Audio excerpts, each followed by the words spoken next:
5 وقت کی نماز یہ میرے نبی کی آنکھوں کی ٹھنڈک ہے، 5 وقت کی نماز اس امت کی شان پہچان ہے۔ اور اللہ تعالیٰ نے پہلی امتوں پر اتنی بڑی مشقت ڈالی کہ ان کی نماز مسجد کے علاوہ کہیں نہیں ہوتی تھی، مسجد میں ہی ہوتی تھی۔ ہمارے لیے کتنی آسانی کر دی، جاب میں ہے مصلی بچھا نماز پڑھ، چلو مصلی بھی کوئی نہیں، زمین دیکھ اس پر کوئی گندگی تو کوئی نہیں ہے، بس زمین بھی تیرے لیے پاک ہے، چل نماز پڑھ۔ اور آسانی کر دی، پانی کوئی نہیں ہے کوئی بات نہیں، مٹی میں ہاتھ مار، منہ پہ مل، پھر ایک ہاتھ مار، یوں کر، چل نماز پڑھ، میں تیری قبول کروں گا۔ یہ کسی امت کے ساتھ یہ نہیں ہوا، انہیں وضو ہی کرنا تھا چاہے پانی 50 میل پر موجود ہو۔ اور ہمارے لیے پانی کوئی نہیں ہے، چلو تیمم، مٹی میں ہاتھ ہمارا یوں کیا، پھر ہاتھ ہمارا ایک یوں کیا ایک یوں کیا، چل بھائی اللہ اکبر قبول۔ عمار بن یاسر رضی اللہ تعالیٰ عنہ سفر میں تھے، ان کو نہانے کی ضرورت ہو گئی، نائٹ فال ہو گیا، تو انہوں نے سوچا کہ ویسے تو آدمی کو وضو کی ضرورت ہوتی ہے تو خالی منہ پہ ہاتھ مارا اور یوں کونیوں تک، لیکن مجھے تو غسل کی ضرورت ہے، تو خالی اس سے تو کافی نہیں ہوگا۔ تو انہوں نے کپڑے اتارے، اکیلے تھے، ریت کے اوپر کبھی یوں لیٹے کبھی یوں لیٹے کبھی یوں لیٹے، 3-4 دفعہ یوں اور یوں رول ہوتے ہوتے پھر انہوں نے نماز پڑھی۔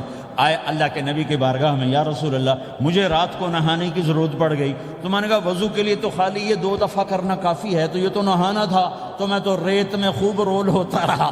میرے نبی نے انما یکفیک ضربتان، ارے سیدھے بندے عمار، اس کے لیے بھی اتنا ہی کافی تھا کہ تو یوں کرتا اور یوں کرتا اور تو پاک ہو جاتا۔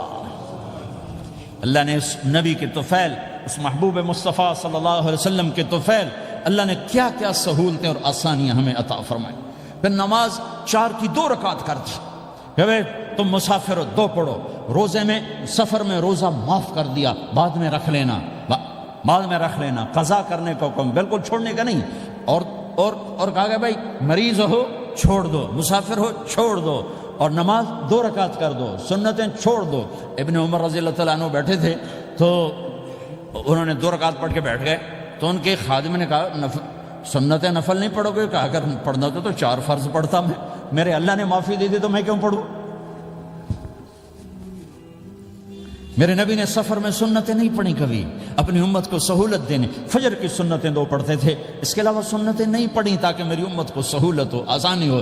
ایک دفعہ بارش ہو رہی تھی اور کوئی جگہ نہیں تھی نماز پڑھنے کے لیے، تو آپ نے اپنی اونٹنی کو آگے کیا اور اس پر بیٹھ گئے، بیٹھے ہی تھے، پیچھے صحابہ نے اونٹنیوں پر ہی صفیں بنائیں، اور یہ نماز اونٹنی پہ بیٹھ کر ادا کی گئی۔ بارش کے اندر نماز اونٹنی کے اوپر نماز بھی ہو گئی، رکوع بھی ہو گیا، سجدہ بھی ہو گیا، سلام بھی ہو گیا۔ پہلی امتوں کے لیے نہیں تھا، سجدہ ہی کرنا پڑے گا۔ یہ اللہ کے محبوب مصطفیٰ صلی اللہ تعالی علیہ وسلم کی طفیل، میرے اللہ نے ہم پہ فضل و احسان کیا، تو میرے نبی کی زندگی میں عبادات میں نماز سب سے اعلیٰ نظر آتی ہے، سب سے نمایاں نظر آتی ہے۔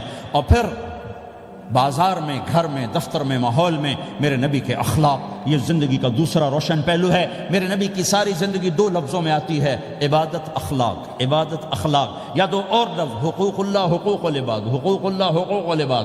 حقوق اللہ میں نماز سب سے اعلیٰ، اور حقوق العباد میں لوگوں کی برداشت کرنا، لوگوں سے درگزر کرنا، معاف کرنا، جھوٹ سے بچنا، دھوکے سے بچنا۔